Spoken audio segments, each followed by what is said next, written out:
वाणी के द्वारा सम्मानित आचार्य अंकित प्रभाकर।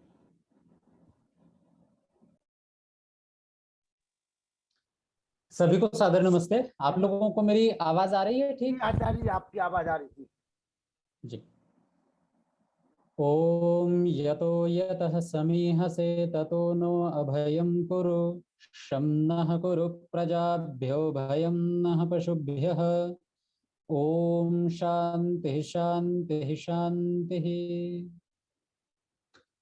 आज के इस कार्यक्रम के सुदीर्घकालीन संयोजक मान्य शिक्षक लखनलाल आर्य जी, आज के सारस्वत अतिथि मान्य एडवोकेट जी, अभी मेरे से पूर्व आप जिनका भजन सुन रहे थे और मेरे कारण उनको थोड़ा सा कष्ट भी हुआ, उसके लिए मैं क्षमा प्रार्थी हूँ, माता चंद्रकांता जी, और जिनको मैं पहले से जानता हूँ अनिल आर्य जी, वेद प्रकाश जी, सभी लोगों को बहुत बहुत आभार, बहुत बहुत धन्यवाद, आपने यहाँ आने का अवसर दिया। माने लखनलाल जी मुझसे कह रहे थे कि आप विषय दीजिए, तो जो सत्यार्थ प्रकाश में प्रतिदिन पढ़ाता हूँ उसमें से बहुत कुछ ऐसी चीजें मुझे लगी जो एक आम जन को जाननी चाहिए। एक सामान्य घर में रहने वाले व्यक्ति को, आम जीवन जीने वाले व्यक्ति को वो बातें जाननी जरूरी हैं। सवाल ये है, हम में से हर व्यक्ति, वो चाहे योग्यता में कम हो, योग्यता में ज्यादा हो, कम पढ़ा लिखा हो, अधिक पढ़ा लिखा हो, उसकी सामाजिक स्थिति कैसी भी हो, एक इच्छा हम सबके भीतर होती है कि हम ऊंचाइयों को छुएं। मतलब हम वहां तक पहुंचे जहां तक अंतिम सीमा हो सकती है आगे बढ़ने की। ये किसी की भी इच्छा होगी, चाहे कोई अभी छोटा बच्चा है, लेकिन वो बच्चा भी ये चाहेगा कि मेरे आसपास के जो बच्चे हैं, जो मेरे साथ में पढ़ते हैं, मेरे साथ खेलते हैं, मैं सबसे ऊपर रहूं, मुझे सब बड़ा बड़ा सम्मान दें, अधिक सम्मान दें। बस यही जो इच्छा है, ये इच्छा हमसे दो काम करवाती है। ये इच्छा हमसे अच्छा काम भी करवा सकती है, ये इच्छा हमसे बुरा काम भी करवा सकती है। इसी को योग दर्शन में क्लेश नाम दिया गया है, जिसको हम राग कहते हैं। हमारी इच्छा होती है कि हम, जिससे मुझे लाभ मिलता है, मैं उन ऊंचाइयों को छूऊं। अब अगर उसका अच्छा प्रयोग कर लिया तो उन्नति करवा देगी ये इच्छा, और बुरा प्रयोग कर लिया तो यही इच्छा हमें अपराधी बनाने में एक क्षण नहीं लगाएगी। हम चोरी करेंगे, हम किसी दूसरे की टांग पकड़ के खींचेंगे, किसी को मारेंगे। लेकिन इस इच्छा का सदुपयोग कैसे किया जाए, बस इसी सदुपयोग को करने का नाम है भारतीय संस्कृति। तो भारतीय संस्कृति ने जब देखा कि हर व्यक्ति आगे बढ़ना चाहता है, तो उसके आगे बढ़ने के लिए दो रास्ते हैं, अच्छा और बुरा। तो वो बुरे रास्ते का चुनाव करे, इससे पहले हमें उसे अच्छे रास्ते का विकल्प दे देना है। इसलिए महर्षि मनु ने कुछ नियम गिनाए कि आप चाहते हो ना कि मुझे सम्मान मिले, आप चाहते हो ना कि मैं समाज में एक बड़े पद पर जाऊं, मैं भी ब्राह्मण बनूं, वो ब्राह्मण जिसके आगे पूरा समाज नतमस्तक होता है, तो जा सकते हैं। लेकिन वहां तक पहुंचने के लिए आपको दूसरे को हटाना जरूरी नहीं है, बल्कि अपने को योग्य सिद्ध करना जरूरी होता है। कई लोगों ने किंवदंतियां बना रखी हैं कि ब्राह्मण जन्म से होते हैं, या कर्मकांड जिसको आता है वही ब्राह्मण होते हैं। लेकिन ऋषि दयानंद सरस्वती जी इस विषय में बहुत स्पष्ट हैं। उनके लिए ब्राह्मण एक पद है, न कि भगवान का दिया हुआ कोई शाप या फिर कोई वरदान। जो भी है वो सारा हमारे द्वारा अर्जित किया हुआ है। हम चाहें तो आगे बढ़ सकते हैं जैसे आज के समाज में बढ़ते हैं, लेकिन ऐसी कौन सी चीजें हैं, कोई तो गिनाए भाई कि ये काम कर लो तो तुम ब्राह्मण बन जाओगे। तो महर्षि मनु ने बताए हैं, उन्होंने 8 चीजें गिनाई हैं जिनसे हम एक ब्राह्मण बन सकते हैं। या दूसरे शब्दों में कहूं, अगर हमें ऐसा लगता है कि मैं तो शायद ब्राह्मण हूं, या मुझे लगता है मैं तो शायद क्षत्रिय हूं। कई बार कुछ हमारे गुरुकुल में बच्चे हमारे साथ पढ़ा करते थे, तो उनमें से कई बच्चे ऐसे थे जिनकी मारपीट में बड़ी रुचि थी, झगड़ा करने के लिए तुरंत तैयार हो जाते थे। कोई भी झगड़े की बात हो सबसे पहले वो आगे खड़े रहते थे, और वो प्रायः कहा करते थे भाई मेरी प्रवृत्ति तो क्षत्रिय है, और क्षत्रिय प्रवृत्ति बताने में इतना गौरव अनुभव करते थे अपने भीतर लेकिन जैसे ही हमारे आचार्यों के सामने जाया करते थे, हमारे आचार्य डांट पड़ते थे, क्षत्रियत्व तुम में तो अभी ढंग का शूद्रत्व तक नहीं आया है, क्षत्रियत्व तो बहुत ऊंची बात है, पहले अच्छे से शूद्र बन जाओ तब जाकर तुम क्षत्रिय बन पाओगे। बड़ी लज्जा लगती थी, हमारे गुरुजी ने हमें डांट दिया, हम तो क्षत्रिय हैं, देखो शरीर बढ़िया है, व्यायाम किया है। लेकिन इतने मात्र से कोई क्षत्रिय नहीं बनता, 4 अक्षर पढ़ने आ गए इतने मात्र से कोई ब्राह्मण नहीं बनता, दुकान खोल के बैठ गए इतने मात्र से कोई वैश्य नहीं बनता, या फिर पढ़ लिख नहीं पाए तो इतने मात्र से कोई शूद्र भी नहीं बनता, उसकी भी एक मिनिमम क्वालिफिकेशन होती है। हम बाकी 3 को छोड़कर सबसे ऊंचे वाले टारगेट को लेते हैं, ब्राह्मण कैसे बने। महर्षि मनु ने इसके लिए 8 लक्षण बताए हैं, और उन 8 लक्षणों में महर्षि मनु ने मनुस्मृति के दूसरे अध्याय का 28वां श्लोक दिया है। और उस श्लोक को लिखने की जरूरत क्या आन पड़ी? दरअसल एक सवाल उठा, सवाल यह है कि जब भी कोई बच्चा जन्म लेता है तो उसके पास अपने आत्मिक रूप से इकट्ठा किए गए संस्कार तो होते ही होते हैं, लेकिन उसके पास एक बड़ी संपत्ति और होती है, माता के जीन्स और पिता के जीन्स, माता का डीएनए और पिता का डीएनए, ये दोनों साथ में आते हैं। पिछले दिनों में सत्यार्थ प्रकाश पढ़ा रहा था तो उसमें गोत्र व्यवस्था आई, और गोत्र व्यवस्था को समझाते हुए ऋषि दयानंद सरस्वती जी कहते हैं कि देखो भाई, माता के शरीर के जो जीन्स हैं और पिता के शरीर के जीन्स हैं, तो वो दोनों मिलकर के एक नई संतान का जन्म होता है, और वो माता पिता जितने दूर दूर के होंगे, नई संतान का जन्म उतना बढ़िया होगा, यानी कि उसका शरीर बलिष्ठ होगा, उसकी बुद्धि बहुत तीव्र होगी। तो इसका मतलब है कि माता पिता के शरीर पर हमारा शरीर निर्भर करता है, और इसी को आधार बना करके लोग कहते हैं कि देखो जो ब्राह्मण है उसका बच्चा भी ब्राह्मण बनेगा। माता पिता के शरीर से जन्म हुआ है ना, माता पिता की शारीरिक योग्यता बच्चे में आएगी, मानसिक योग्यता भी बच्चे में आएगी। लेकिन इस प्रश्न को ऋषि दयानंद सरस्वती जी एक नई दृष्टि से देखते हैं। वो कहते हैं अगर इस प्रश्न को स्वीकार कर लिया जाए तो जाति व्यवस्था लीगल हो जाएगी, जो कि बिल्कुल नहीं है। तब वो शास्त्र का सहारा लेते हैं, और प्रश्न आया कि क्या जिन संतान का जन्म हुआ है स्त्री और पुरुष के रजवीर्य से, क्या वो बदलकर दूसरे वर्ण में कभी जा सकता है? तो ऋषि दयानंद सरस्वती जी कहते हैं कि स्त्री और पुरुष के योग से जो संतान का जन्म होता है उससे शारीरिक और मस्तिष्कीय योग्यता तय होती है, न कि संस्कारों की योग्यता तय होती है उससे। दोनों चीज बिल्कुल अलग अलग हैं। भाई अगर आप बाजार से कपड़ा लेकर आए और मजबूत धागे से कपड़ा बना है तो कपड़ा मजबूत होगा, लेकिन अगर उसमें रंग कच्चा डाला गया है तो पानी में डालते ही रंग छोड़ने लगेगा। कपड़ा मजबूत है, कपड़ा फाड़े नहीं फटेगा, लेकिन रंग उतर जाएगा, रंग पक्का नहीं है।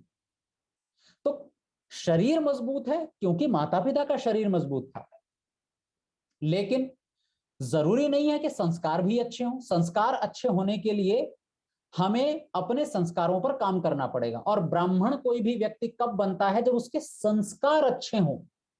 केवल शरीर से ब्राह्मण नहीं बनता कोई।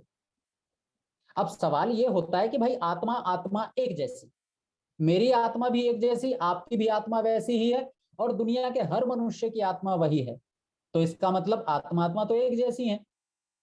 तो ब्राह्मण तो शरीर होता है फिर, तो इस शरीर को ब्राह्मण कैसे बनाया जाए? जन्म से हर व्यक्ति शूद्र होता है, जन्म से कोई भी ब्राह्मण नहीं होता। आप लोगों ने एक श्लोक सुना होगा, जन्मना जायते शूद्रः संस्कारात् द्विज उच्यते, कि हर व्यक्ति जन्म से शूद्र होता है, संस्कारों के कारण वो द्विज बन जाता है। स्कंद पुराण का ये श्लोक है। तो फिर शरीर को ब्राह्मण कैसे बनाए? तो श्लोक है, याद करने लायक है। श्लोक है, स्वाध्यायेन जपैर होमैः त्रैविद्येनेज्यया सुतैः महायज्ञैश्च यज्ञैश्च ब्राह्मीयं क्रियते तनुः। अंतिम शब्द देखिए, इयम तनुः, ये जो शरीर है जिसको घमंड लिए फिरते हैं जिसके लिए, ये ब्राह्मी इयम क्रियते, इसको ब्राह्मी बनाया जा सकता है। ब्राह्मी मतलब भगवान के लायक बनाया जा सकता है। जैसे कपड़ा पहनने के लायक बनाते हैं, वैसी शरीर ब्राह्मण यानी कि ब्रह्म के लायक, भगवान के लायक बनाया जा सकता है। उसके लिए एक प्रोसेस होता है, एक तरीका होता है, एक प्रक्रिया होती है, उसके बिना नहीं बनेगा।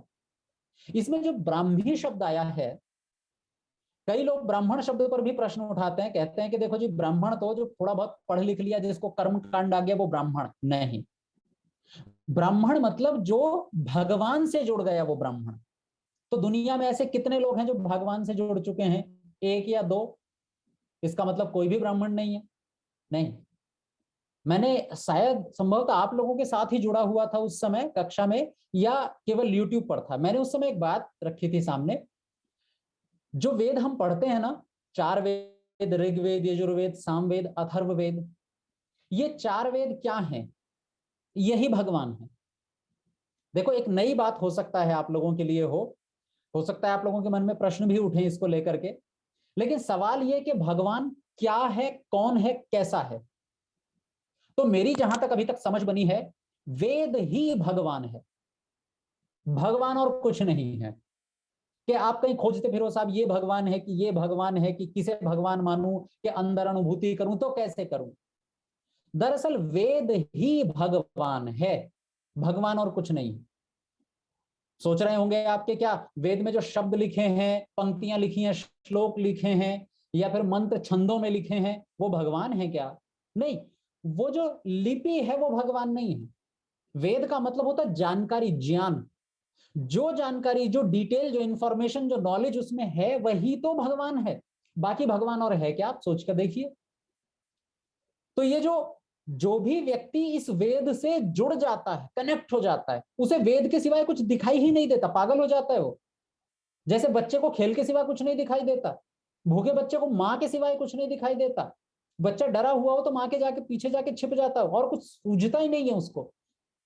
ऐसे ही जिसे वेद के सिवाय कुछ नहीं सूझता, उसे कहते हैं ब्राह्मण। वो ब्रह्म से जुड़ गया है। ब्रह्म यानी कि वेद, वेद यानी कि भगवान, वो सीधे उससे जुड़ गया है, इसलिए उसे ब्राह्मण कहते हैं।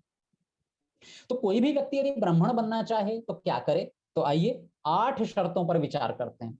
8 तरीके हैं जिनसे ब्राह्मण बना जा सकता है। सबसे पहला, स्वाध्यायेन, स्वाध्याय करने से। स्वाध्याय करने का मतलब केवल 2-4 पेपर अखबार पढ़ लेना, या कोई किताब उठा करके उसके 2-4 पृष्ठ पढ़ लेना, केवल इतने मात्र को स्वाध्याय नहीं कहते। स्वाध्याय शब्द का ऋषि दयानंद सरस्वती जी थोड़ा विशेष अर्थ करते हैं। महाभाष्य जब आप पढ़ेंगे तो वहां पर एक शब्द आता है, स्वाध्यायो अध्येतव्यः, कि भाई स्वाध्याय को पढ़ना चाहिए। तो वहां स्वाध्याय का मतलब वेद पढ़ना चाहिए। स्वाध्याय का मतलब केवल किसी चीज को 1-2 पन्ने पलटना नहीं है।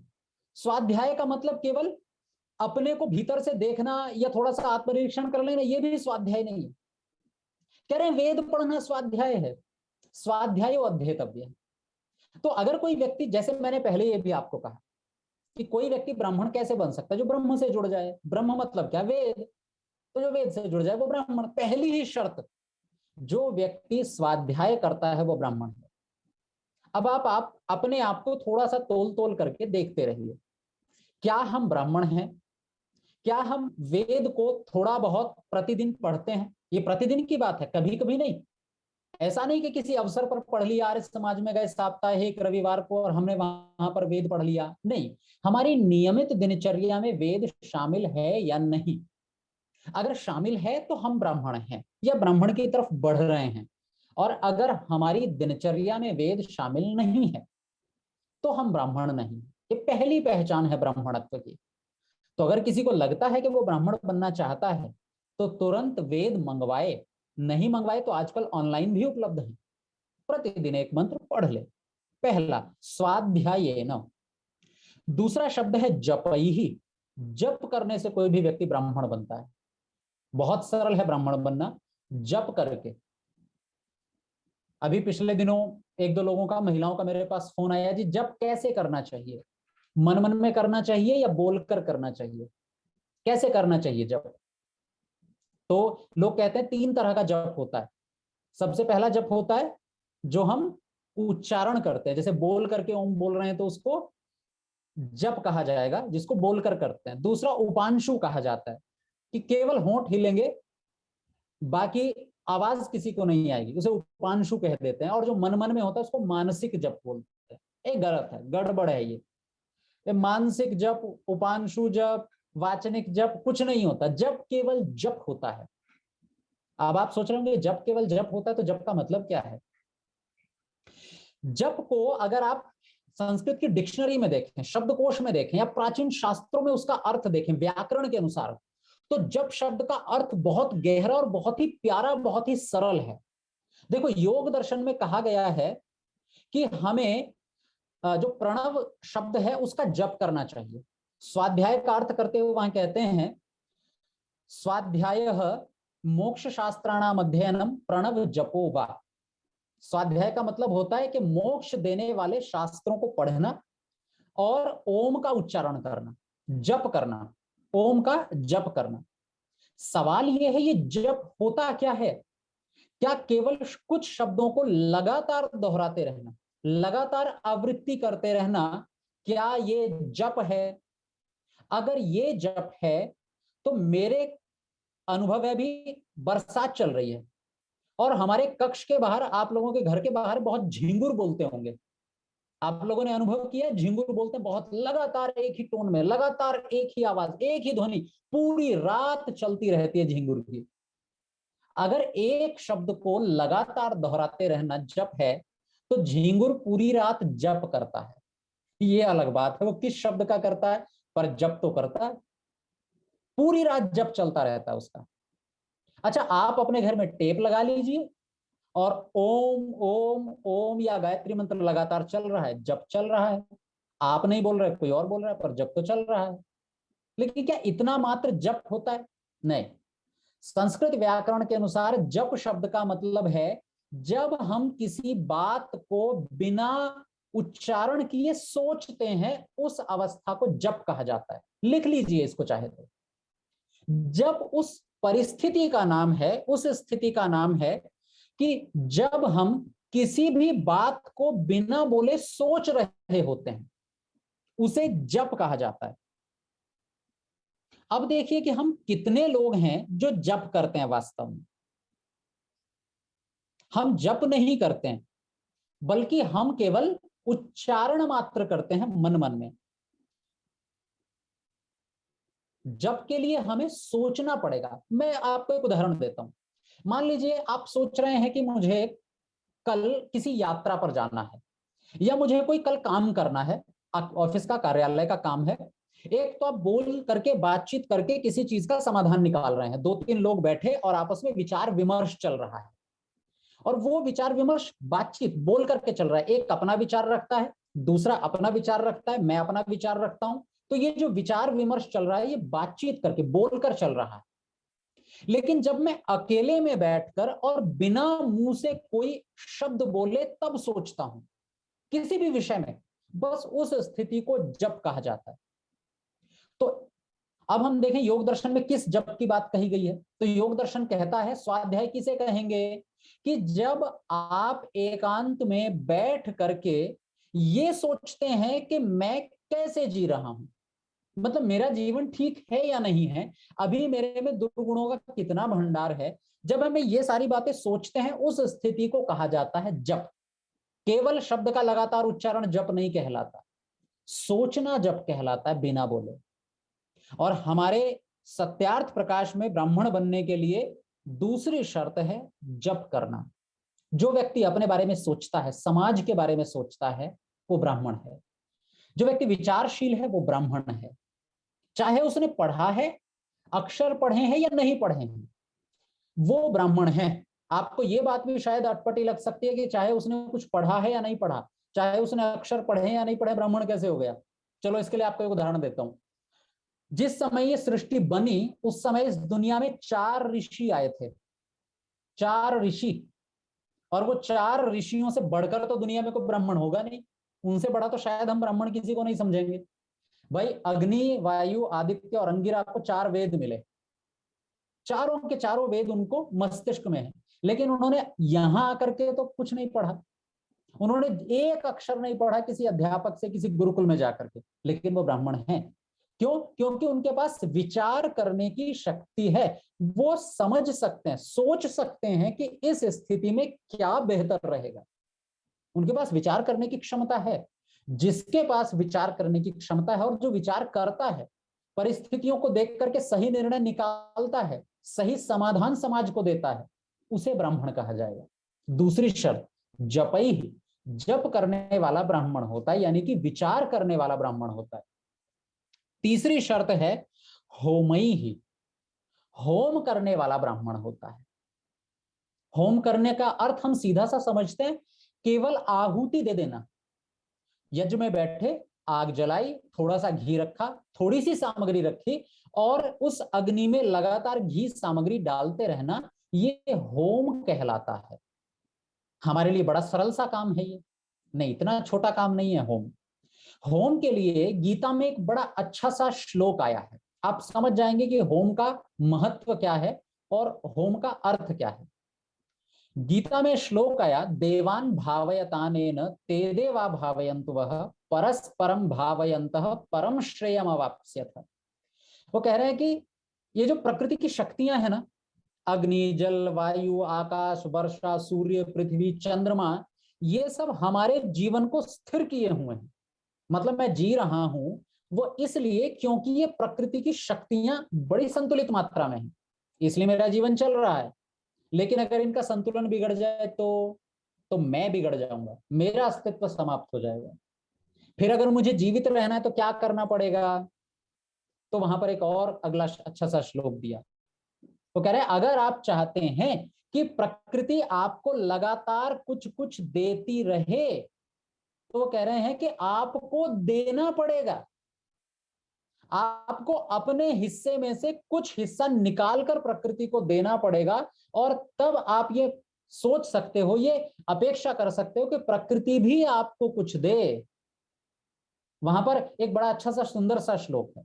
वो श्लोक कहते हैं कि जो व्यक्ति अकेले खाता है वो व्यक्ति पाप खाता है। एक बाद में पंक्ति आई, तैर दत्तान प्रदायेभ्यो यो भुंक्ते तेन एव सः। प्रकृति ने जो कुछ मुझे दिया है उसको अगर मैं प्रकृति को वापस किए बिना उपयोग में ले लेता हूं, बस वो चोरी है और वो हमारे जीवन के लिए खतरा बन जाएगा। कैसे?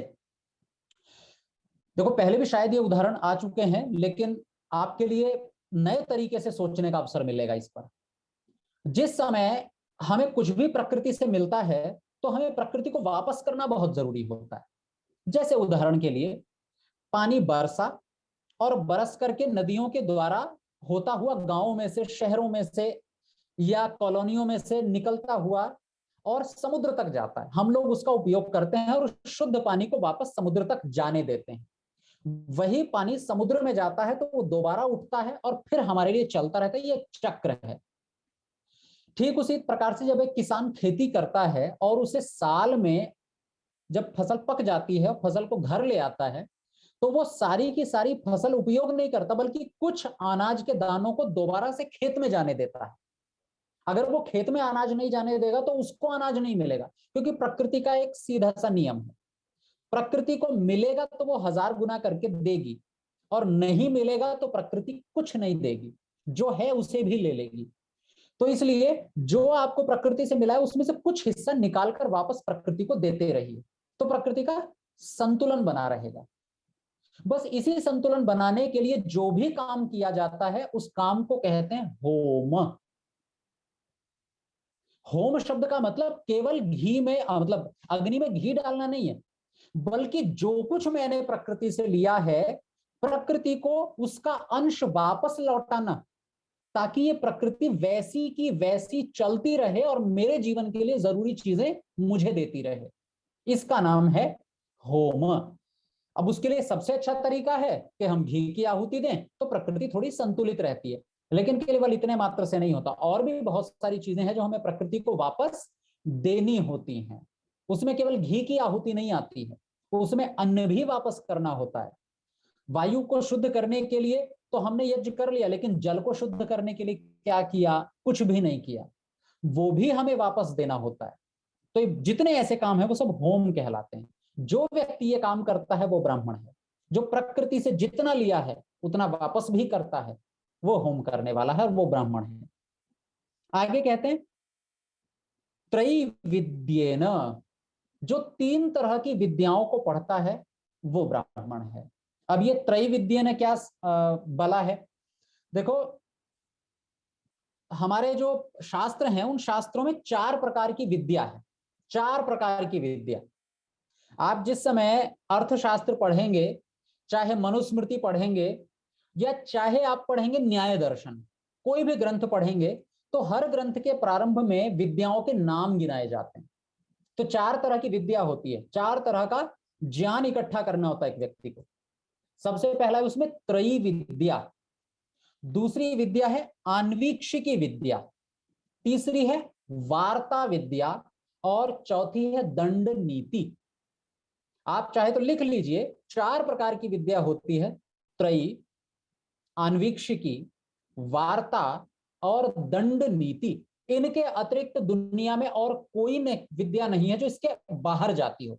सारे के सारे विषय इसी में आ जाते हैं, सब के सब विषय 4 में आ जाते हैं। तो हम देखते हैं कि त्रयी विद्या क्या है, तो 3 प्रकार के ज्ञान वाला वेद त्रयी विद्या कहलाता है। भाई वेद 3 तरह का है, ज्ञान, कर्म और उपासना। ज्ञान जो है वो एक अलग विषय है, फिर कर्म कांड आता है, फिर उपासना कांड आता है, ज्ञान कर्म उपासना। और एक विषय फिर अतिरिक्त बढ़ाया जाता है, विज्ञान कांड, वो अथर्व वेद से जुड़ा हुआ है। लेकिन कुल मिला के चारों वेद 3 विषयों में समाहित हो जाते हैं, ज्ञान कर्म और उपासना में।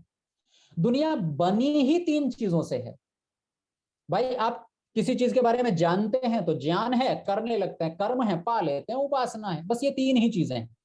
तो कह रहे हैं ये जो ज्ञान कर्म उपासना है, 3 तरह की विद्या है, ये 3 तरह की विद्या जो एक समूह में आती है, 4 वेदों में आती है, उसे कहते हैं त्रयी विद्या।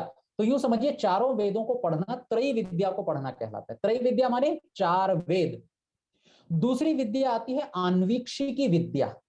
आन्वीक्षिकी विद्या किसे कहते हैं, जिसे पढ़कर हम सही गलत का फैसला करते हैं, सही गलत का फैसला। जैसे आजकल कोर्ट कचहरी में 2 वकील खड़े होते हैं, ये अपना पक्ष रखता है, दूसरा अपना पक्ष रखता है, बीच में न्यायाधीश बैठा होता है, वो अपना निर्णय सुनाता है, दोनों की बातचीत सुन करके, दोनों की दलीलें सुन करके। तो ये जो तरीका है, प्रक्रिया है सही तक पहुंचना, ये आन्वीक्षिकी कहलाता है।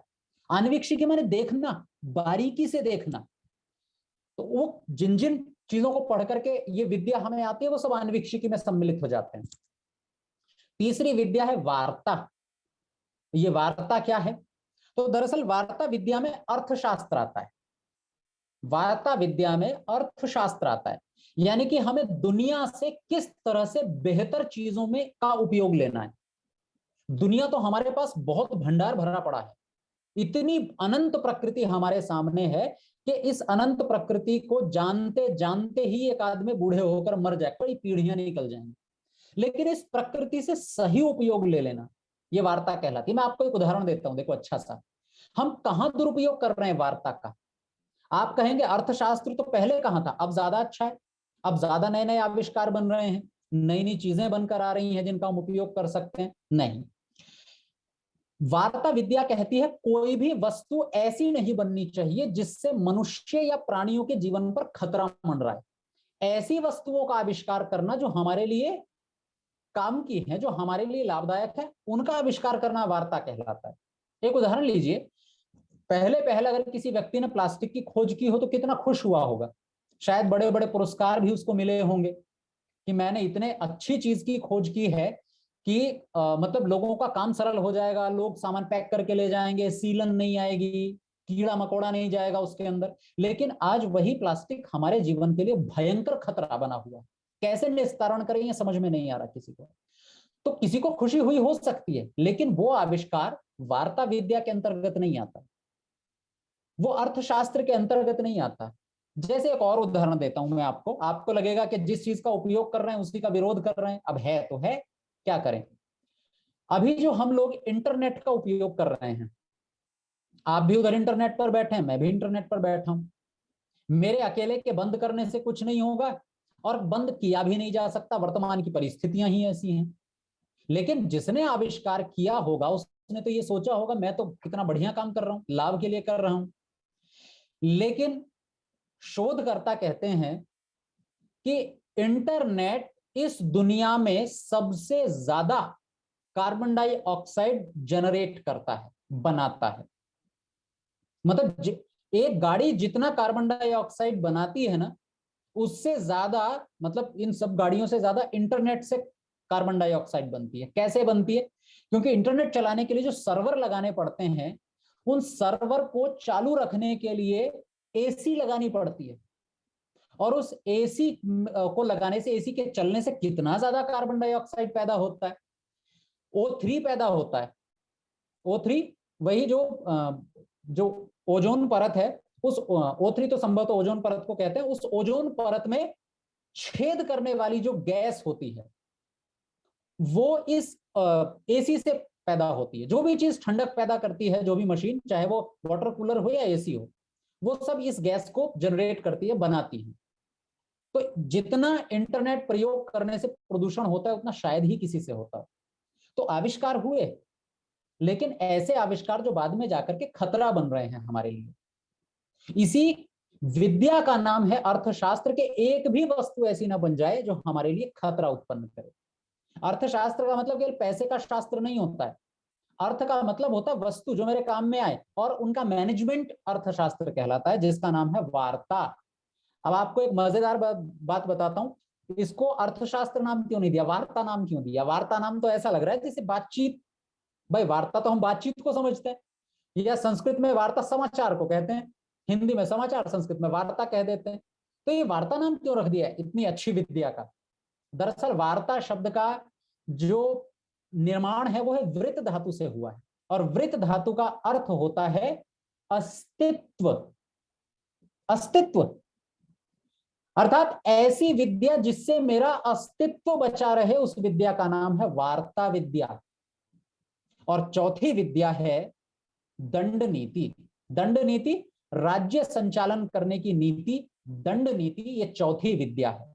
तो चार विद्या है: त्रयी विद्या, आन्वीक्षिकी विद्या, वार्ता विद्या और दंड नीति। त्रयी वेद, आन्वीक्षिकी सत्य तक पहुंचने की प्रक्रिया, वार्ता अर्थशास्त्र, और दंड नीति राजनीति कहलाती है। अभी एक संदेश भी दिया है, वो जो गैस है जो ओजोन परत में छेद करती है, CFC नाम बता रहे हैं उसका। तो चलिए, जानकारी भी मिल गई। तो ये जो चार में से पहली विद्या, त्रयी विद्या, ये त्रयी विद्या जो व्यक्ति पढ़ता है, उस त्रयी विद्या में लगता है, वो ब्राह्मण है, यानी कि जो वेद पढ़ता है। आगे कहते हैं इज्जया, जो इष्टि करता है वो ब्राह्मण है। हमने कितने पढ़ लिए? स्वाध्याय पहला, जप दूसरा, होम तीसरा, और त्रयी विद्या चौथा। पांचवा लक्षण बता रहे हैं इज्जया, जो व्यक्ति इष्टि करता है। ये इष्टि क्या चीज होती है? आप लोगों ने सुना होगा, जब दिवाली आती है तो दीपावली पर हम लोग कहते हैं, एक तो शारदीय नवसस्येष्टि आती है होली पर, और एक वासंतीय, नहीं, शारदीय दीपावली पर आती है, वासंतीय होली पर आती है। तो ये जो शारदीय नवसस्य इष्टि है, अर्थात शरद ऋतु में जो नया अन्न आता है, उसके लिए जो इष्टि की जाती है, उसे शारदीय नवसस्येष्टि कहते हैं। ये एक यज्ञ का नाम है, हवन का नाम है। ठीक वैसे वसंत ऋतु में जब नया नया अन्न आता है, गेहूं आता है, उस समय जो इष्टि की जाती है, उसे हम वासंतीय नवसस्येष्टि कहते हैं। अब ये इष्टि का मतलब है क्या? इष्टि का सामान्य सा मतलब होता है हवन करना, लेकिन ये हवन शब्द तो होम पहले ही आ चुका है। भाई जो हमारा तीसरा लक्षण था होमई ही, वहीं पर आ चुका है। फिर ये नया इज्जया शब्द क्या है कि यज्ञ करने से कोई व्यक्ति ब्राह्मण बनता है? दरअसल इज्या उसको कहते हैं जो किसी इच्छा को मन में रखकर विशेष ओकेजन पर, किसी विशेष अवसर पर काम किया जाए, उसे हम कहते हैं इज्या या इष्टि। होम कहते हैं उस काम को कि प्रकृति से जो लिया है उसे वापस पहुंचाना होम कहलाता है, और इज्या कहते हैं उसे जो किसी विशेष इच्छा को मन में रखकर कि कुछ किया जाए, उसे इष्टि कहते हैं। जैसे दशरथ जी को जब पुत्र नहीं हो रहे थे तो उन्होंने एक यज्ञ किया था जिसका नाम था पुत्रेष्टि यज्ञ। रोजमर्रा का यज्ञ नहीं था वो एक इच्छा मन में रख करके जो कार्यक्रम किया गया, वो पुत्रेष्टि यज्ञ है। उसके तरीके अलग होते हैं, उसमें औषधियों का पान किया जाता है, आयुर्वेद के विद्वान लोग आते हैं, औषधि बनाते हैं, खिलाते हैं, पूरा एक विधि विधान होता है, कब खाना, कैसे खाना, क्या नियमों का पालन करना। तो ये पूरा 5-10 दिन तक जो प्रोसेस प्रक्रिया चलती है, इसका नाम है इष्टि। किसी विशेष उपलक्ष्य में, किसी विशेष इच्छा की पूर्ति के लिए किया जाता है, उसे इष्टि कहते हैं। तो जो व्यक्ति विशेष अवसर आने पर विशेष काम करता है वो ब्राह्मण है। आगे कहता सुतई ही, बड़ा विशेष है ये। मैं जब सत्यार्थ प्रकाश को मैंने शुरू में पढ़ा है तो उस समय इस शब्द ने मुझे बड़ा प्रभावित किया। अगर कोई व्यक्ति ब्राह्मण बनना चाहता है तो सुतई ही, उसे पुत्र चाहिए। पुत्रों से कोई व्यक्ति ब्राह्मण बनता है, बिना पुत्रों के नहीं बनता। हमारे धर्मवीर जी एक बात कहा करते थे, उन्होंने एक लेख लिखा था, विवाह न करना राष्ट्र के लिए घातक है। जो व्यक्ति शादी नहीं करता वो देशद्रोही है। और मनु महाराज कह रहे हैं कि जो व्यक्ति सुतई ही, जिसके पुत्र नहीं होते, अच्छे पुत्र नहीं होते, वो व्यक्ति ब्राह्मण नहीं बन सकता। ब्राह्मण बनने के लिए आपको अपने से बेहतर संतान समाज को देनी पड़ेगी, तब जाकर के कोई व्यक्ति ब्राह्मण बन सकता है। भाई ब्राह्मण का मतलब है कि आप जितने योग्य बने हो, अगर आपका ठीक है वैराग्य नहीं हुआ, अभी तक साधु महात्मा वाली प्रवृत्ति नहीं आई, तो फिर आपका कर्तव्य है कि आपको अपने से बेहतर संतान या कम से कम अपने जैसी समाज को देनी चाहिए। और अगर आप नहीं दे पाते, इसका मतलब आप में ब्राह्मणत्व नहीं है। या तो आप डरपोक हैं, या आप आलसी हैं, या कोई और कार्य है। कुल मिलाकर आप ब्राह्मण तो नहीं है। सुतई ही, अपने से अच्छी संतान समाज को देना। अब सब लोग तोलते जाइएगा अपने अपने को, हम कहाँ ब्राह्मण हैं। मुझे तो लगता है मैं ब्राह्मण तो नहीं हूं, कम से कम कोई और हो सकता है, मैं तो ब्राह्मण नहीं हूं अभी। आगे कहते हैं महायज्ञश्च यज्ञश्च, 2 शब्द और आए। महायज्ञश्च बड़े बड़े यज्ञों से, और यज्ञश्च सामान्य यज्ञों से कोई व्यक्ति ब्राह्मण बनता है। अब बड़े बड़े यज्ञ और सामान्य यज्ञ कौन से होते हैं? महायज्ञ का मतलब होता है जो हम यज्ञ प्रतिदिन करते हैं। प्रतिदिन हम 5 यज्ञ करते हैं, ब्रह्म यज्ञ, देव यज्ञ, पितृयज्ञ, बलि वैश्वदेव यज्ञ, अतिथि यज्ञ। ये 5 यज्ञ हैं, इनको कहा गया महायज्ञ। और यज्ञ, सामान्य यज्ञों के लिए ऋषि दयानंद सरस्वती जी ने एक शब्द दिया है, अग्निष्टोम आदि जो राजा महाराजा करते हैं, बड़े बड़े जो यज्ञ याग आदि किया करते हैं, वो सामान्य यज्ञ होते हैं। या फिर विद्वानों का संग करना, उनके पास बैठना, उनका सत्कार करना, ये यज्ञ है। लेकिन महायज्ञ कौन से हैं? महायज्ञ है वो जो हम प्रतिदिन 5 हमें करने ही चाहिए। अब आप एक बात सोचिए कि जो काम थोड़ी देर का है उसको तो महायज्ञ नाम दे दिया, और जो काम साल में एक बार होता है और बहुत बड़े स्तर पर होता है, बड़े स्केल पर होता है, उसको सामान्य यज्ञ बोल दिया। बस यहीं पर जीवन का गणित छुपा हुआ है। हम महत्वपूर्ण चीजों को गौण कर देते हैं और गौण चीजों को महत्वपूर्ण कर देते हैं। अगर कोई आपसे पूछे आज आपने अपने जीवन में सबसे जरूरी काम कौन सा किया, तो आप में से क्या जवाब देंगे लोग? आप कहेंगे आज मैंने कमरा साफ कर दिया पूरा, बहुत जरूरी काम था। एक बैंक का काम अटका हुआ था, उसके बिना आगे प्रोसेस प्रक्रिया नहीं चल रही थी, वो काम मैंने आज कर दिया। आज मैं अपना पासपोर्ट बनवा करके आया, ये आज मैंने बहुत जरूरी काम किया, बहुत महत्वपूर्ण काम किया है। ऐसे कई काम गिनाएंगे आप, हर व्यक्ति का कोई अलग अलग काम हो सकता है। मैं कहूं कि नहीं, ये जरूरी काम नहीं थे आपके। आज आपने सांस लेना नहीं भूले, आपने सांस लिए, जरूरी काम किया है, महत्वपूर्ण काम किया है। क्योंकि अगर आप सांस न ले तो मर जाते शायद। आपने समय पर खाना खाया, या आपने बहुत महत्वपूर्ण जरूरी काम किया है। आज आपने सही समय पर पानी आदि पिया है, आपने सही काम किया है, आपने जरूरी काम किया है। आप मेरे से असहमत हो सकते हैं। देखो जरूरी काम किसे कहते हैं? जिसके बिना काम न चले उसको हम जरूरी कहते हैं। क्या सांस से बढ़कर कोई और ऐसा काम है जो आपके लिए जरूरी हो? श्वास लेने से जरूरी कोई काम है? नहीं है। लेकिन हम उसे महत्व नहीं देते। पता क्यों नहीं देते? अपने आप चल रहा है, लेने की जरूरत नहीं पड़ रही है, उसके लिए अलग से कोई मशीन लगाने की जरूरत नहीं है, उसके लिए अलग से कुछ व्यवस्था करने की जरूरत नहीं है, इसलिए हम उसको महत्व ही नहीं देते। चल रहा है, अपने आप चल रहा है, जबकि सबसे जरूरी वही है।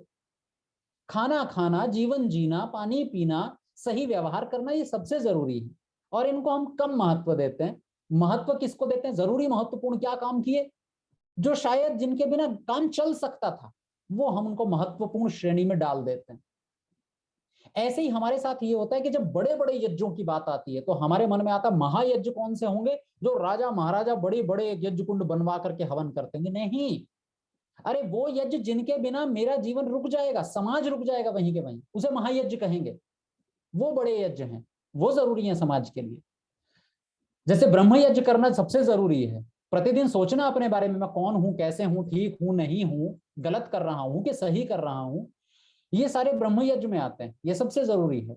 देव यज्ञ, मैं इस प्रकृति को ठीक रख रहा हूं कि नहीं रख रहा हूं, मैं इस प्रकृति से उपयोग ले रहा हूं, मेरे आने वाली पीढ़ियों के लिए ठीक बचेगी कि नहीं बचेगी, आने वाली पीढ़ी पता नहीं सुरक्षित रहेगी कि नहीं रहेगी, मैंने तो सांस बढ़िया से ले लिया पर मेरे आने वाली संतान को सही पीने के लिए पानी मिल पाएगा कि नहीं मिल पाएगा, उसे अच्छा भोजन मिल पाएगा कि नहीं मिल पाएगा। मैंने तो पूरा यूरिया डाल डाल करके, डीपी डाल डाल करके और उर्वरक डाल डाल करके इससे जितना निचोड़ना था निचोड़ लिया, इसको खींच लिया सारा का सारी ऊर्जा। अब उसमें मिट्टी में अनाज डालते हैं तो उगता ही नहीं है, फिर और ज्यादा खाद डालना पड़ता है, और ज्यादा रसायन डालने पड़ते हैं, फिर थोड़ा सा उगता है, अगले साल वो गुणवत्ता भी समाप्त हो जाती है। एक तरह से हम कहते तो हैं हम अपने बच्चों के लिए बहुत व्यवस्थाएं करके जा रहे हैं, हम अपने बच्चों को गाड़ी दे करके जा रहे हैं, घर बना करके जा रहे हैं, लेकिन प्रकृति का पूरा सार खींच करके ले जा रहे हैं, शून्य भी नहीं छोड़ के जाएंगे हम अपनी आने वाली संतति, आने वाली पीढ़ी के लिए। इतने स्वार्थी है ये।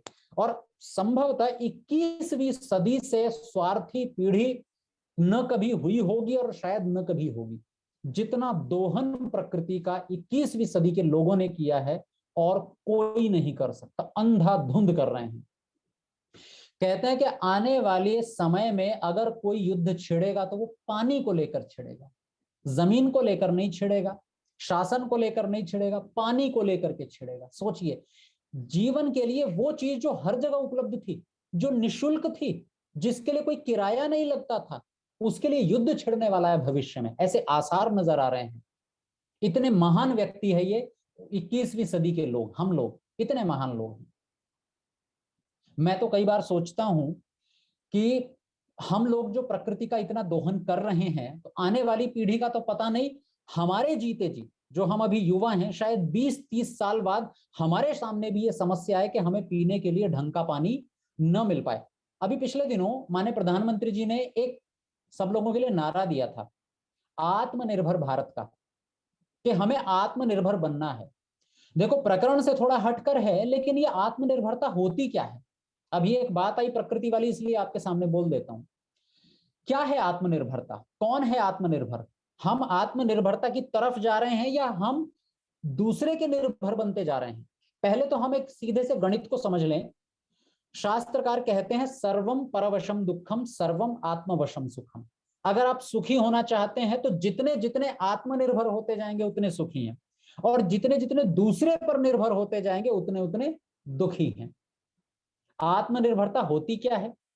आत्मनिर्भरता उसको कहते हैं कि जब आपको पानी पीने के लिए टंकी खोलकर इंतजार न करना पड़े कि पानी कब आएगा, बल्कि आप अपनी बाल्टी, अपना जग, अपना गिलास उठा करके, घड़ा उठा करके और अपने हैंडपंप पर जाएं और 2 हत्थियां लगाएं और आप पूरा मटका भर करके पानी ले आए। इसको कहते हैं आत्मनिर्भरता।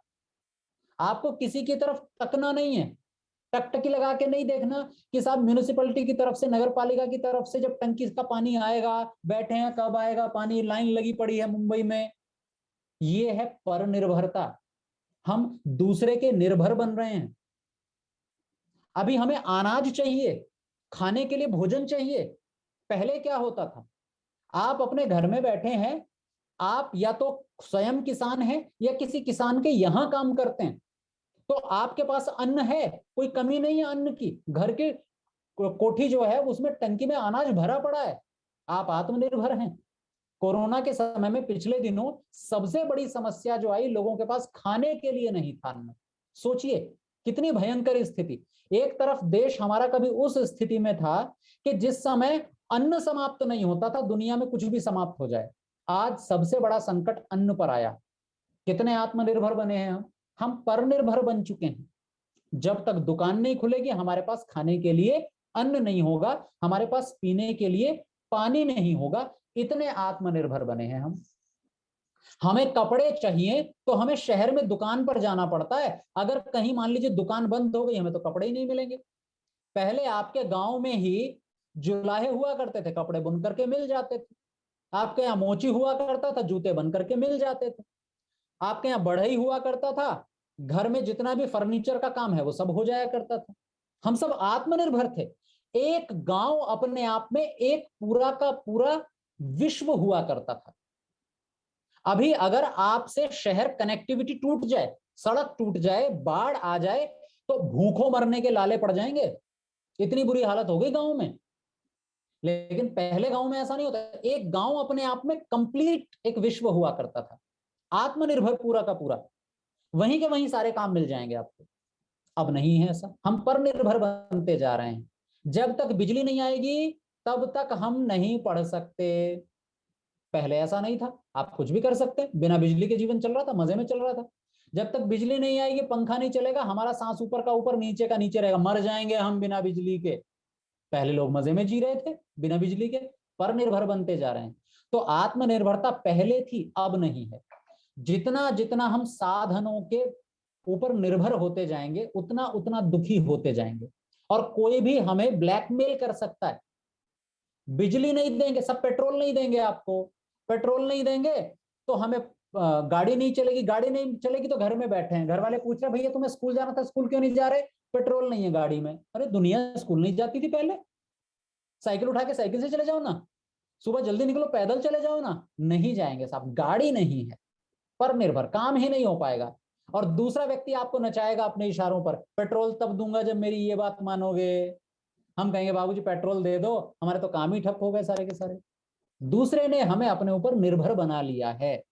इसलिए ये जो प्रतिदिन के काम हैं, प्रतिदिन जो 5 काम हमें करने हैं, ब्रह्म यज्ञ, देव यज्ञ, बलिवैश्व देव यज्ञ, पितृ यज्ञ और अतिथि यज्ञ, ये हमें आत्मनिर्भर बनाते हैं। अगर ये 5 काम हम प्रतिदिन करेंगे तो हम इस प्रकृति को सुटेबल रखेंगे, एकदम स्थिर रखेंगे। हम परनिर्भर नहीं बनेंगे दूसरे के। हम अपने माता पिता को स्वयं सुखी रखेंगे। हम अपने मन को स्वयं ठीक रखेंगे ब्रह्म यज्ञ से।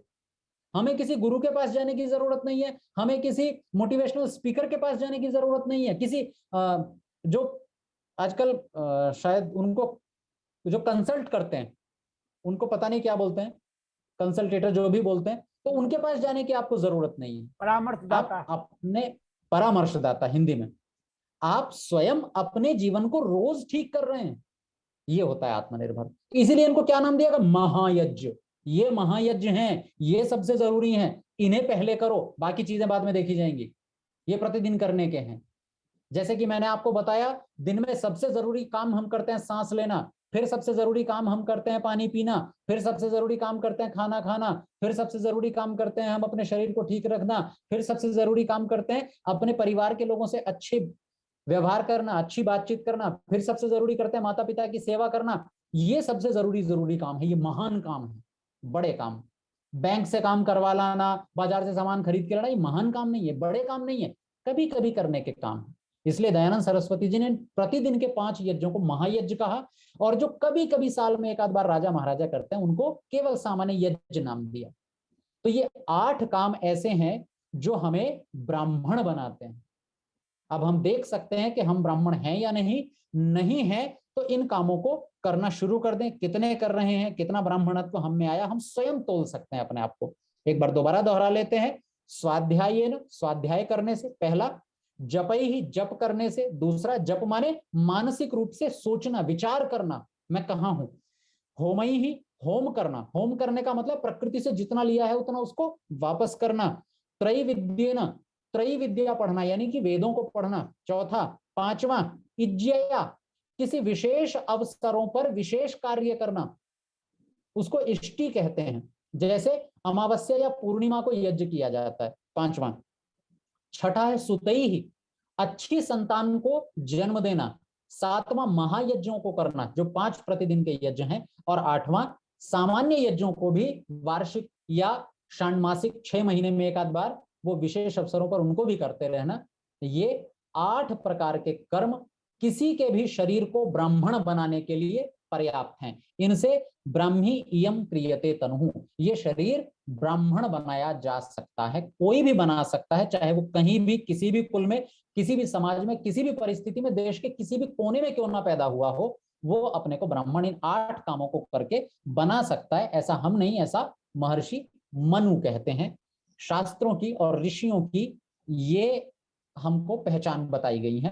तो समय हमारा हो गया है, मुझे लगता है पर्याप्त समय हो गया। आप लोगों के भी 8-9 बज गए हैं। मैं अपनी वाणी को यहीं विराम देता हूं। आप लोगों का यदि कोई प्रश्न हो, क्योंकि कुछ हो सकता है नई बातें आप लोगों को लगी हो, सहमति या असहमति भी हो सकती है, आप लोग पूछ सकते हैं। आप लोगों के प्रश्नों का सादर स्वागत है। सबसे धन्यवाद, पहले नमस्ते जी। प्रेम सचदेवा जी का प्रश्न आया है। प्रेम सचदेवा जी, ऑडियो खोल लीजिए। जी जी जी, प्रेम सचदेवा जी बोलिए। ओम। ओम हाँ जी। जी, ओम। नमस्ते जी आचार्य जी। ओम नमस्ते जी। मेरा वीडियो बंद है आपका, वीडियो बंद संशय है। है, कुछ हाँ प्रश्न जी, तो कोई। वीडियो खोल लीजिए प्रेम जी। हाँ जी, हाँ जी। बोलिए बोलिए।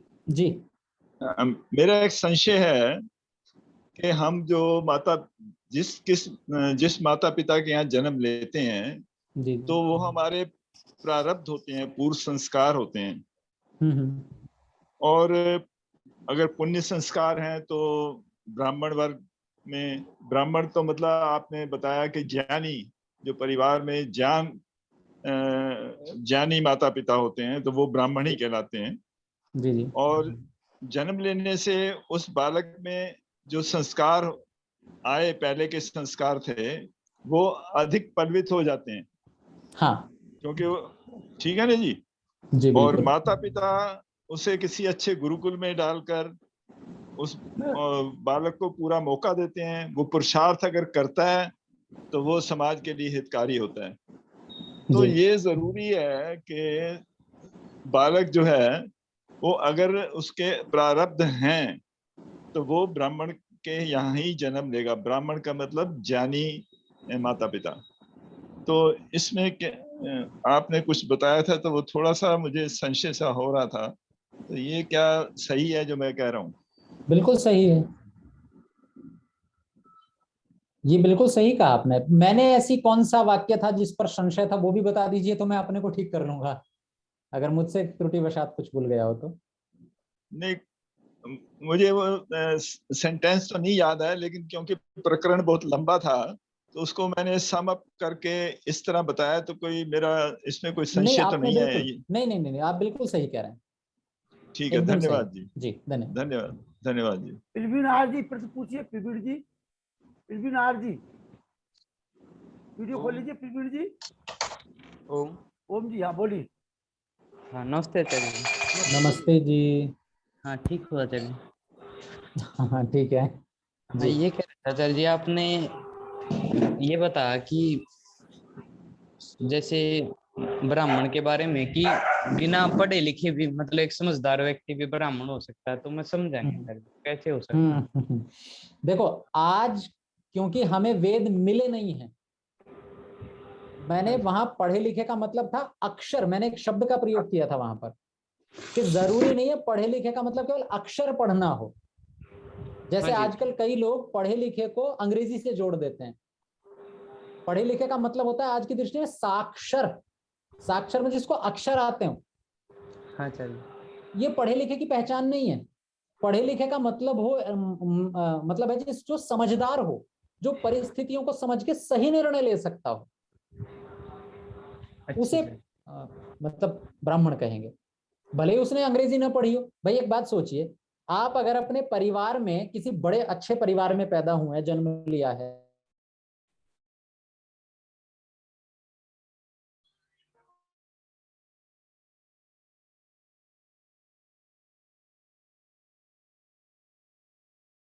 से अपने आप आएगा। यानी कि एक आयु में आते आते आपको वो सारी चीजें अपने आप स्पष्ट हो जाएंगी। आपको भाषा लिखनी अपने आप आ जाएगी, सब कुछ लिखना बोलना सब आ जाएगा। दूसरा स्कूल में जाकर के कहेगा भाई मुझे तो एबीसीडी भी आती है, मुझे तो ये वाला अक्षर ऐसे बनता है, ये भी आता, मैं साक्षर हूं। तो वो वाली साक्षरता ब्राह्मणत्व नहीं कहलाती, बल्कि ये समझदारी वाली जो पढ़ा लिखा होना, ये ब्राह्मणत्व कहलाता है। ये मेरा अभिप्राय था। अच्छा आचार्य, हाँ समझ गया आचार्य। अनिल नरोला जी, अनिल नरोला जी पूछ लीजिए अनिल जी। सुरेश गर्ग जी ने कुछ प्रश्न भेजे, उनके उत्तर भी हम चाहेंगे जी। आचार्य अंकित जी, जी नमस्ते जी। जी सबको नमस्कार, सभी आर्यजनों को नमस्कार। आपका प्रवचन बहुत ही प्रभावकारी और बहुत प्रेरणादायक रहा है, इसमें कोई शक नहीं। बहुत सारी नई नई चीजें हमें पता चली आज इसके बारे में। लेकिन एक मैं प्रश्न मेरे मन में संशय हो रहा था, हालांकि उसको ये ना समझा जाए कि वो राजनीतिक क्वेश्चन है, एक सामान्य ज्ञान की दृष्टि से मैं पूछ रहा हूँ। जैसे अभी आपने बताया कि हमारे प्रधानमंत्री कहते हैं देश को आत्मनिर्भर, हमारा नारा दिया हुआ आत्मनिर्भर बनाने का। और एक आप भी जानते हैं कि अभी कोरोना पीरियड में देश में इतनी प्रॉब्लम्स आई कि कहा जाता है कि हमारी जनसंख्या 140 करोड़ की है। 140 करोड़ से 80 करोड़ लोगों को सरकार खाना खिला रही है, तब वो 80 करोड़ लोग अपना जीवन निर्वाह कर पा रहे हैं।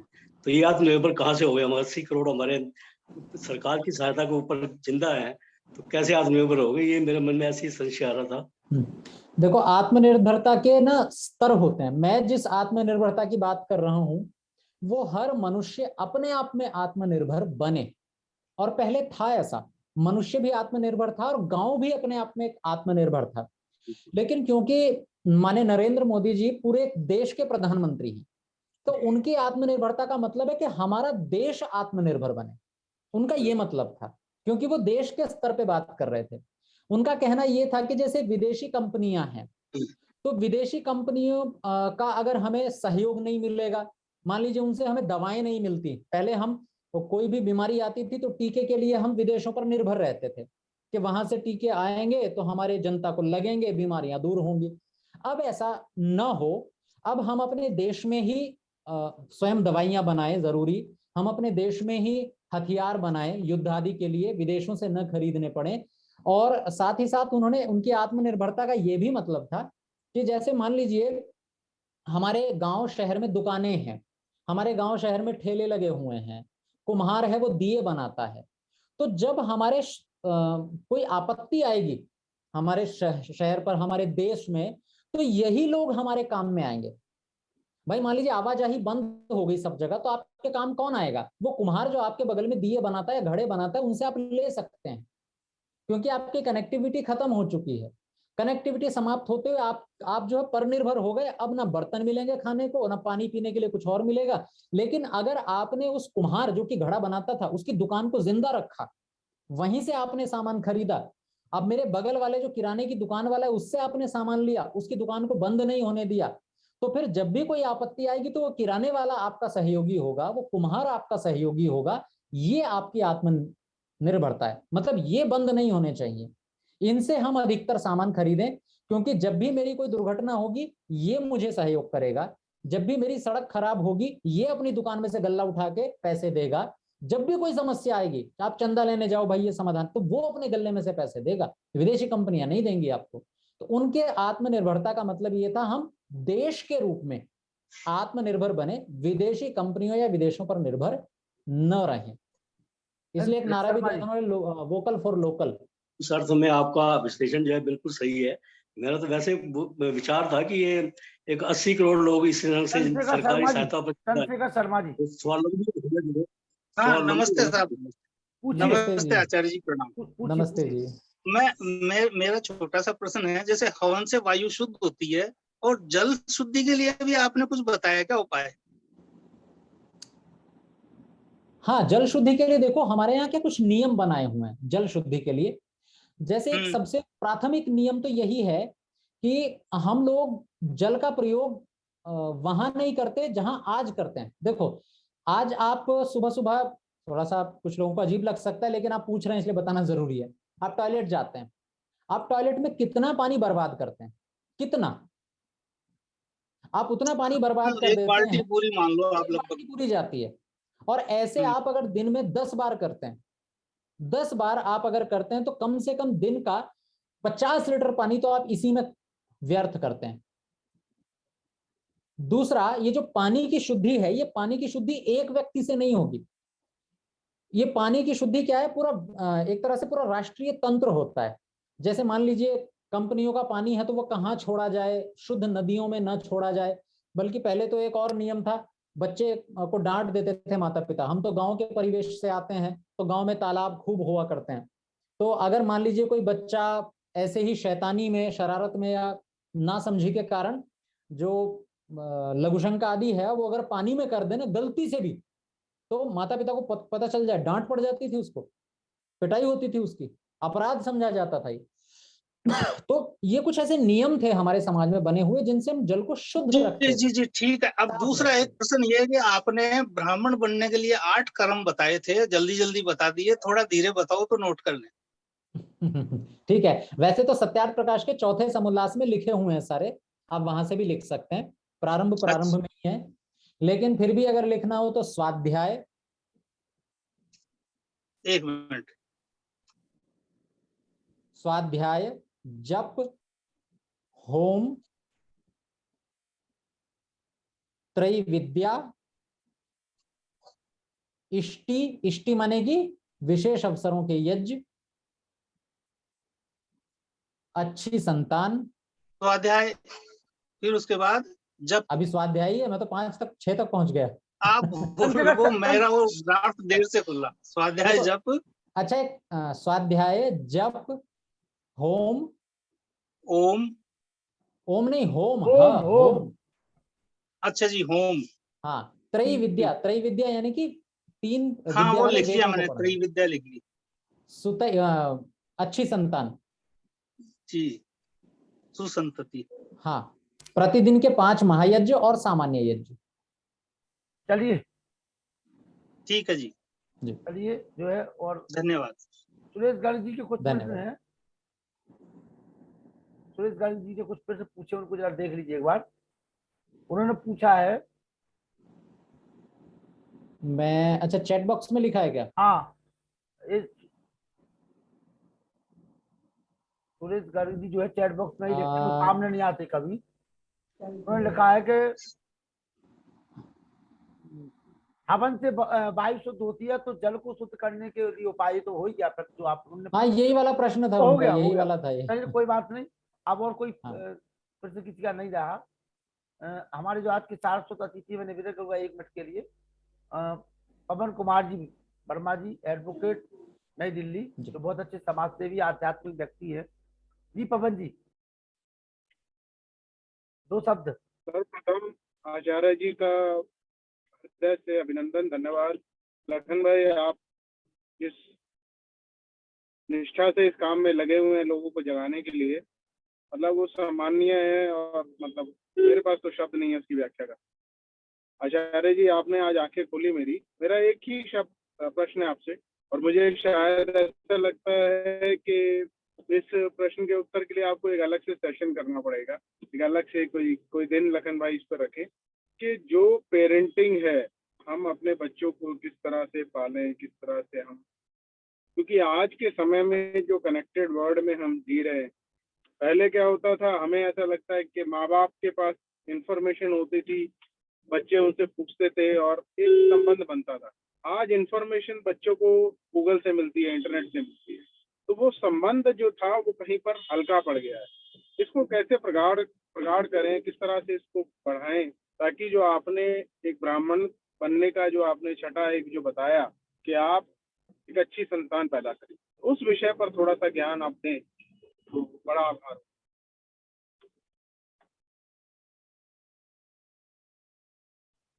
जी बिल्कुल, समय जब मिलेगा कभी आगे तो इस विषय को अवश्य लेंगे। चलिए धन्यवाद, धन्यवाद।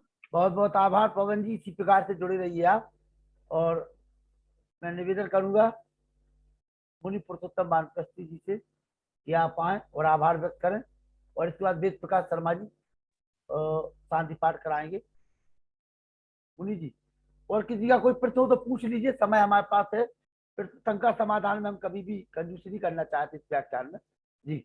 और फिर जब समाधान करने वाले हमारे अंकित प्रभाकर जी हो, तो फिर तो और भी मैं नहीं चाहूंगा कि किसी का कोई प्रश्न रह जाए जी।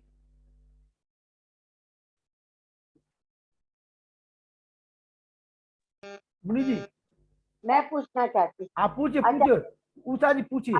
देखिए, आपने कहा कि पहले सोचना चाहिए, विचारना चाहिए जब के लिए, तो आपका अभिप्राय ये है कि बार बार फिर बार बार क्यों करे?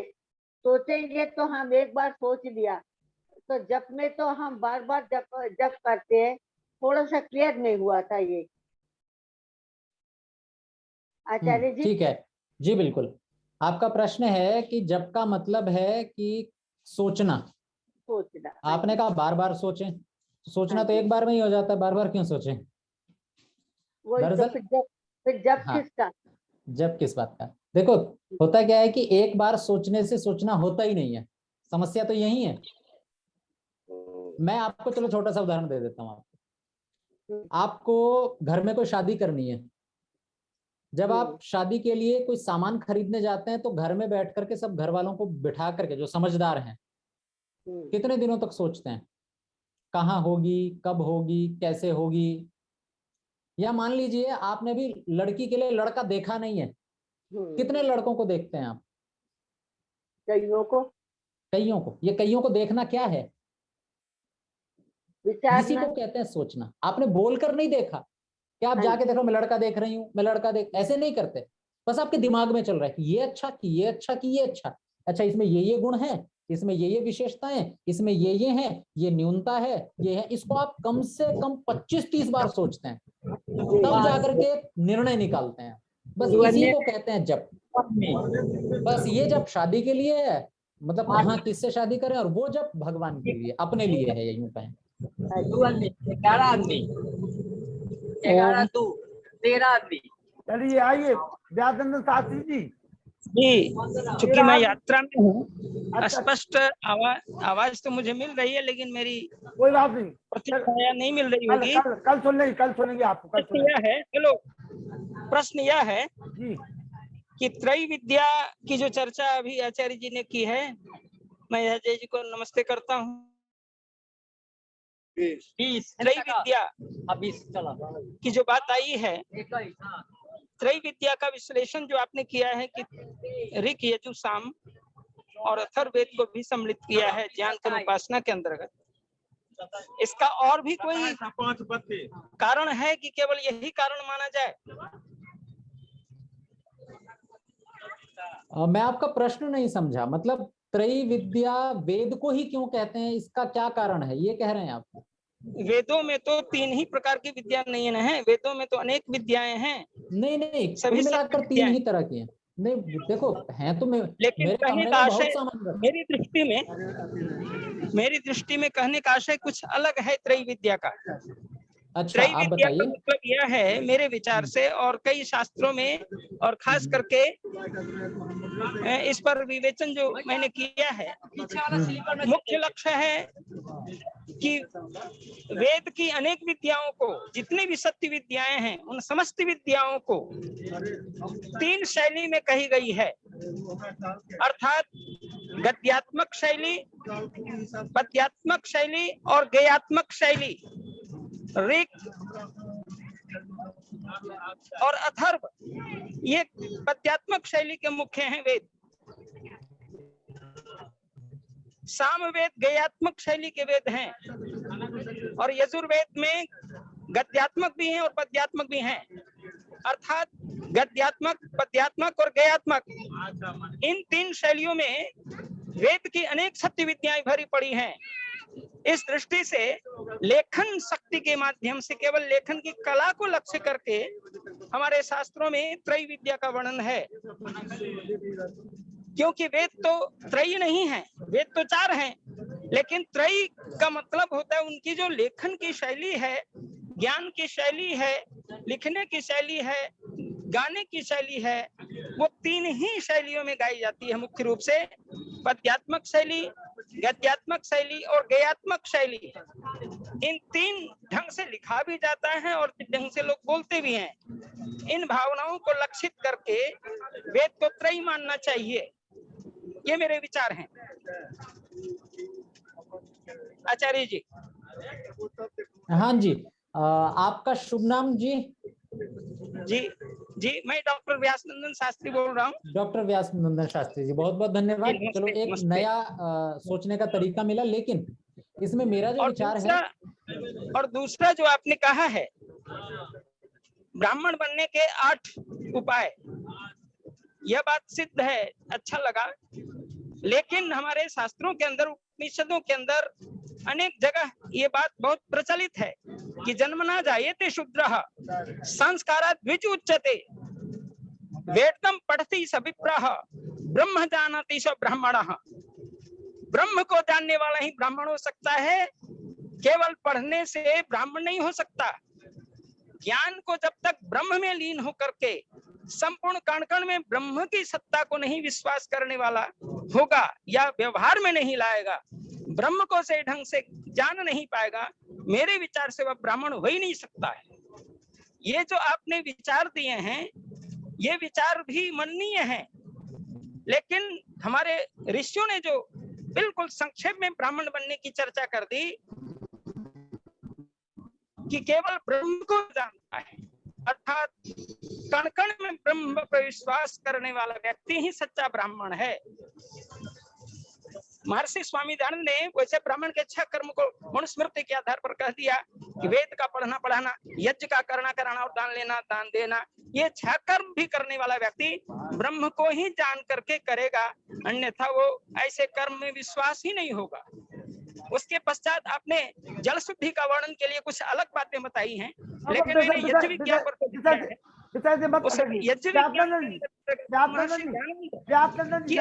भावना है जी। लंबा विषय मत खींचिए, लंबा मत, समय देखिए, समय विषय से मत भटकिए। अच्छा, समय हो चुका है। समय हो चुका है जी। ठीक है, कल बातें होंगी फिर। हाँ, कल बात। ओम नमस्ते जी, धन्यवाद।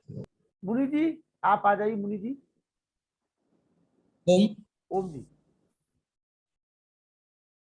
ये सभी के लिए सादर नमस्ते। आज के व्याख्यान को लेकर के हमारे बीच में सम्मानीय अंकित प्रभाकर जी बहुत अच्छी सोच के साथ में आप बैठते हैं, तमाम उद्धरणों को प्रस्तुति करते हुए किसी भी विषय को आप प्रमाणित करके रखते हैं। आपका मैं सम्मान करता हूँ, नमस्ते करता हूँ। और सम्मानीय हमारे व्यासनंदन शास्त्री जी भी, मैं समझता हूँ अपनी बात को अपने स्तर से शास्त्रों को विदुष रखते हैं और शुरू से ही हम लोगों को इनका आशीर्वाद प्राप्त हो रहा है। आपके लिए मेरा साधुवाद सादर नमन करते हुए, और सभी लोग हमारे सम्मानीय नरूला जी, डॉक्टर साहब वेद प्रकाश जी, माता चंद्रकांता जी, उषा माता जी, उषा सूद जी, या जितने भी जुड़े हुए हैं सभी के लिए मैं सादर प्रणाम करते हुए सभी का आभार व्यक्त करता हूं।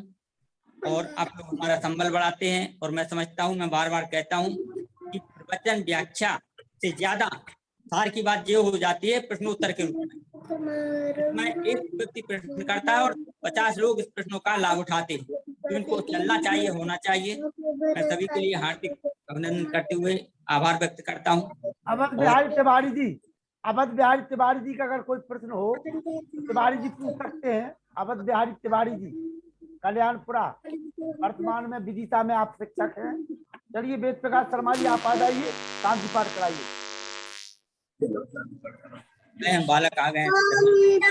शांति अंतरिक्षं शांति पृथ्वी शांति राप शांति औषधय शांति वनस्पतय शांति विषय शांति ब्रह्म शांति सर्व शांति शांति रेव शांति श्याम शांति रेव शांति शांति शांति जो बोले सोवे धर्म की जय गुरु गजानंद की जय महजी दयानंद की जय मर्यादा चंद्र की जय योगी श्री चिन्मकंद की जय गौ माता का रक्षा हो पालन हो आर्य समाज अमर रहे देश की ज्योति जलती रहे उनका झंडा ऊंचा रहे परधनी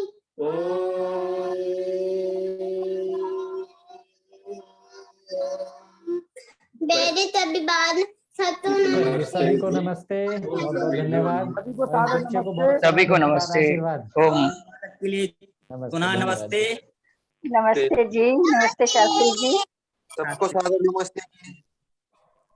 टाइम है। सर्वेभ्यो नमः।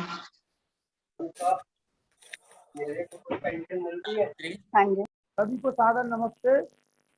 अवधेश प्रताप सिंह जी कोषाध्यक्ष महरौनी बहुत देर में जुड़ते हैं, आप लेके जुड़ जाते हैं, इसलिए बधाई के पात्र हैं। और हमें खुशी होती है कि महरौनी से कम आप अकेले ऐसे वीर क्षत्रिय हैं जो जुड़ते हैं। चलिए सभी को सादर नमस्ते, कल मिलते हैं। नमस्ते जी सभी को। नमस्ते।